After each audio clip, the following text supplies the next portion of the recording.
This is Inside Indiana Business Radio for the afternoon of Monday, May 1st, 2023.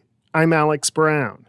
The Office of Downtown Development has launched in Columbus with the goal of improving the city's downtown for businesses, residents, and visitors. Executive Director Ike DeClue, a former restaurant owner in Columbus, says the nonprofit aims to fill gaps in the types of services and resources that are provided to new and existing businesses. If you want to bring a business to downtown Columbus, we're going to make it really easy to be able to do that. We're going to be able to answer questions. You'll be able to focus on what your business is as opposed to trying to navigate city zoning. City government can be a little complicated. So you focus on your business. Let us help you with some of that other stuff. The office plans to collaborate with other organizations dedicated to community improvement, development, and enhancement.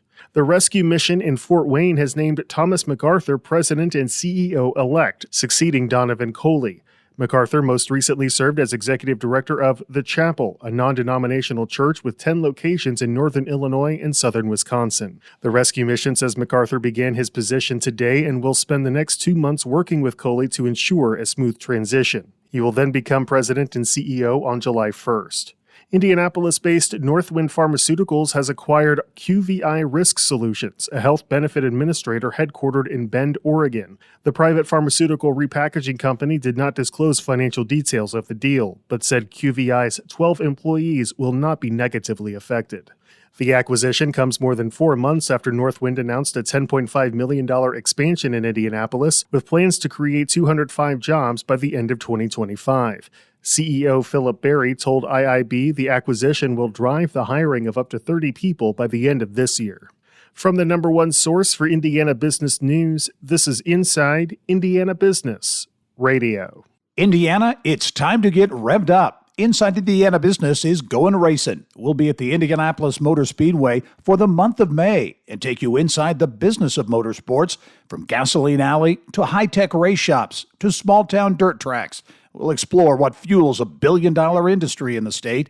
Join the entire Inside Indiana Business team from the world's greatest racecourse for Business at the Brickyard, brought to you by Purdue University. It's checkered flag coverage you won't want to miss.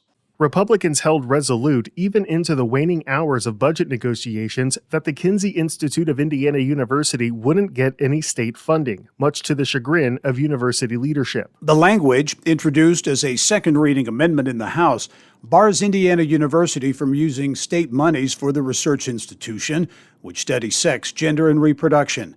Its founder, Alfred Kinsey, produced groundbreaking research on sexuality, including the Kinsey Scale. Amendment author Representative Larissa Sweet of Wabash called Kinsey a child predator and said the school could still be hiding child predators. According to the New York Times, Kinsey solicited information from a convicted pedophile for an orgasm study.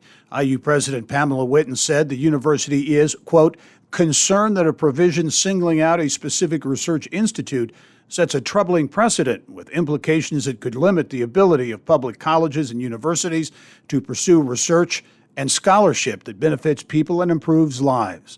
In an email to faculty and staff, the school reiterated its unwavering support for the institute, committing to continue its research. It will conduct a review to ensure the university complies with state law. According to the school, the vast majority of the Kinsey Institute's funding comes from grants and private philanthropic support.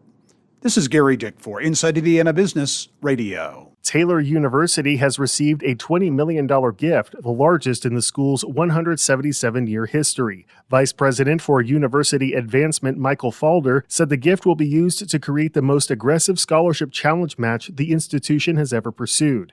In announcing the gift, the university said it is launching the 10-10 Scholarship Challenge, so named in reference to the biblical verse John 10:10. Falder said every gift from $10 to $10 million will be matched dollar for dollar to support student scholarships. One of the two transformational projects on the South Shore Line in northwest Indiana is creating benefits even before its completion. The $649 million South Shore Double Track project, set to be complete in just over a year, will add a second rail line along a 17-mile stretch between Michigan City and Gary. reducing travel time from Northwest Indiana to downtown Chicago. Mike Noland said both the Double Track project and the Westlake Corridor extension are projected to generate about $2.5 billion in additional private investment. Huge connectivity opportunities to get to and from Chicago, making quality of place the real opportunity for folks who want to consider this Northwest Indiana region as a location to relocate. It gives us an opportunity to attract talent, to keep our young people here, to attract folks who want a job in Chicago, get the higher wage, 40% premium, but are looking for a place to live where they can commute easily to the city. Indiana Fever GM Lynn Dunn is this week's guest on the Business and Beyond podcast with Gary Dick, presented by PNC, a weekly conversation with high-profile Hoosiers in business, sports, and entertainment, and beyond. Available now from your favorite podcast provider. I'm Alex Brown for Inside Indiana Business Radio on Demand.